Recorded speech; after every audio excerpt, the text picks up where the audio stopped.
বাড়ি চলে পরে আবার এসে আমি তখন ঠাকুরগুলো বায়ু ছিল সঙ্গে দুজন মিলে ঠাকুরগুলো আমি ভেঙে ফেলি।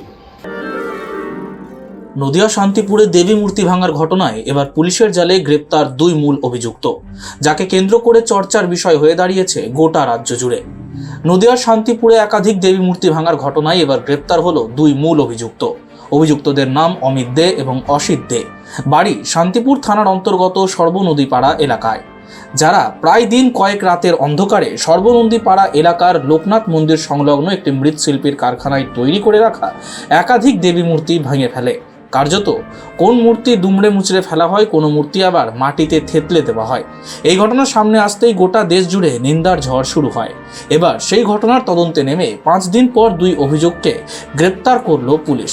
আজ অভিযুক্তদের রানাঘাট আদালতে তোলা হয়। পুলিশের হাতে ধরা পড়তেই দুই অভিযুক্ত কি বলছেন শুনুন। ভাই অনেক চেষ্টা করে নিয়ে যেতে পারিনি, পরে আমি বাড়ি চলে পরে আবার এসে আমি তখন ঠাকুরগুলো বায়ু ছিল সঙ্গে দুজন মিলে ঠাকুরগুলো আমি ভেঙে ফেলি। ভেঙে ফেলি প্রায় 60-70টা মতো ঠাকুর আমি ভেঙে ফেলি। এবং আমি বাঙালি হয়ে এবার হিন্দু হয়ে এবং সনাতন ধর্মের ছেলে হয়ে যে আমি কাজটা করি সত্যি মানে খুবই অন্যায় এবং মানে বড় পাপ কাজ। এরকম কাজ আমি আর ভবিষ্যতে করবো না। ও আমার সঙ্গে ছিল, তো ও দু একটা ঠাকুর ভেঙেছে। হ্যাঁ, আমরা দুজনে অন্যায় করেছি। নদিয়া থেকে Madhab Debnath, street voice digital.